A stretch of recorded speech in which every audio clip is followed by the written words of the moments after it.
Let's get to our top story this morning. At least 4 people were killed and 8 others wounded yesterday during an attack on a church in Michigan. Authorities say the suspect, identified as 40-year-old Thomas Jacob Sanford, drove a vehicle through the front doors of the Church of Jesus Christ of Latter-day Saints in Grand Blanc Township before he began shooting at worshipers attending the Sunday service. Police believe the suspect then intentionally set fire to the church, reducing much of the building to rubble, where investigators say more victims may still be found. Officials note as many as 3 improvised devices were also found at the scene. The suspected gunman, who was killed after exchanging fire with police, is from a nearby town and has a military background. He served in the Marines for 4 years and was deployed to Iraq, according to a Marine Corps spokesman. At this hour, authorities are still working to uncover a motive for the attack, but the FBI says it is investigating this as an act of targeted violence. President Trump reacted to the fatal shooting on social media yesterday, calling it horrendous, describing it as yet another targeted attack on Christians in the U.S., and writing, "This epidemic of violence in our country must end immediately."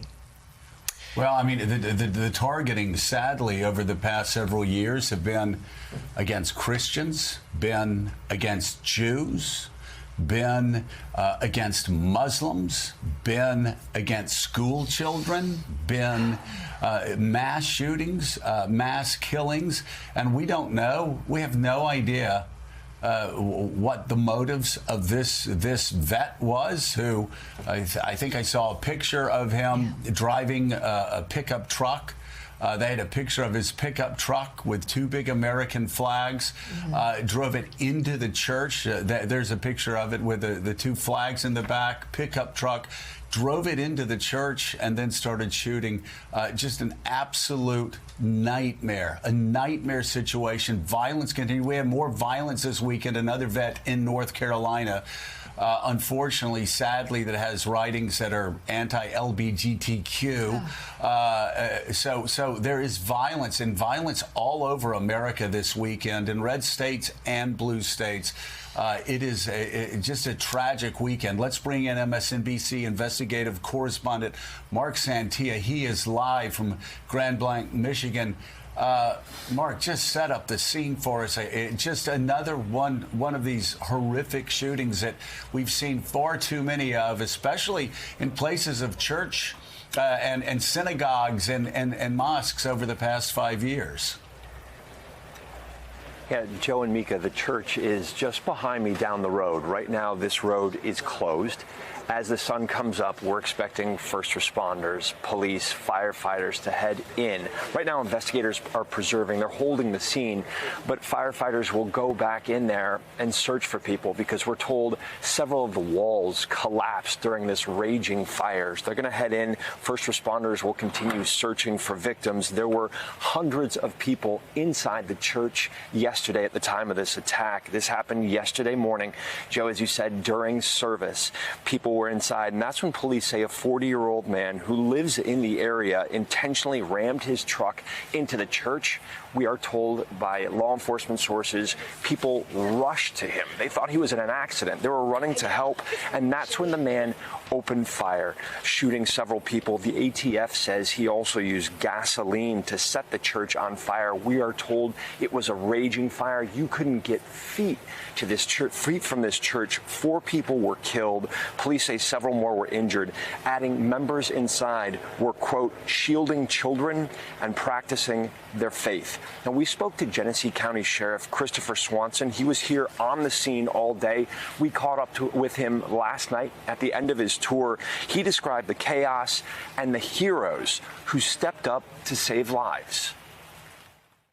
The reality is you plan for it, you train for it, and there it is live. I've been on this for a long time, over 3 decades, and as I was walking to the scene, a dad turned to me, and he's got soot on his mouth, and he's got a disheveled look, and just that panic, and he said, "Sheriff, I can't find my son."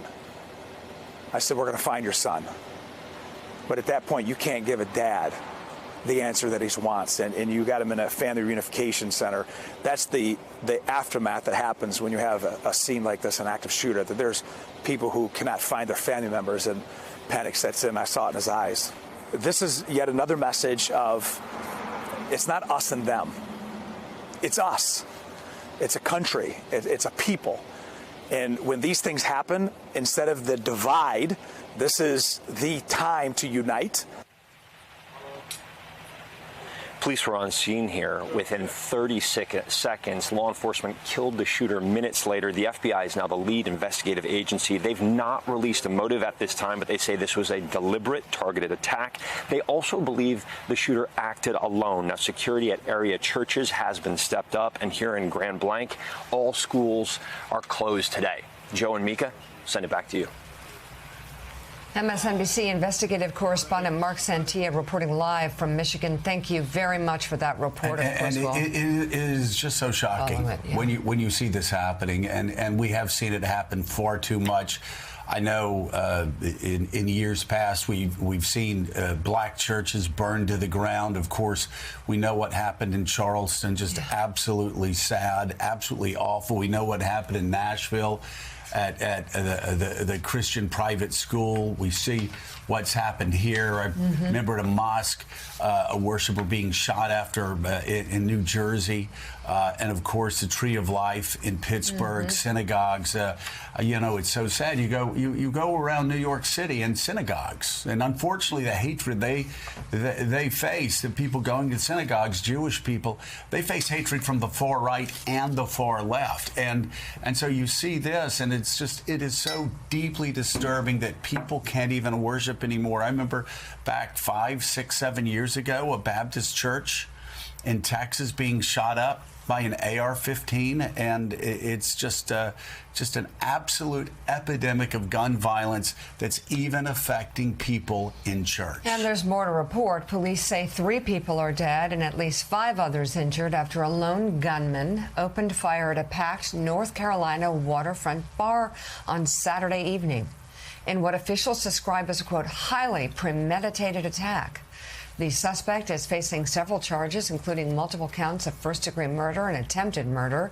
He allegedly began shooting from a boat in the water outside the bar in Southport around 9:30 on Saturday night. Officials say he then fled the scene on his boat to the neighboring community of Oak Island, where a U.S. Coast Guard crew managed to detain him. Military records show the suspect served in the Marines from September 2003 through June of 2009, reaching the rank of sergeant, and was deployed twice as a part of Operation Iraqi Freedom. Jonathan O'Meara, just gun violence is just, again, spreading all over this country. Another horrible weekend for shootings in red states, in blue states, all across this country. Here, we, of course, have a tragic incident in North Carolina where you have another veteran, perhaps suffering PTSD. We don't know. It's still speculative. That's what many people are talking about, the incident, the tragedy in Michigan. But here you have somebody former vet who, based on writings that at least initial reports show, had anti-LGBTQ rhetoric, but also was talking, of course, in conspiracy theories, just completely. Just completely unbalanced, as so many of these shooters are. Yeah, certainly it's a nation awash in guns, Joe and Mika, and certainly when people have, whether it is some sort of mental illness or hatred in their heart for a group, it's too easy for them to act upon it. And that's what we've seen here. And unfortunately, these last few weeks here in the nation, we have just one stunning body blow after another in terms of these acts of violence, these mass shootings, these targeted attacks. And that's what the FBI has declared both of these incidents that we've been talking about so far this morning. You know, there's a lot we don't know yet exactly about motivations.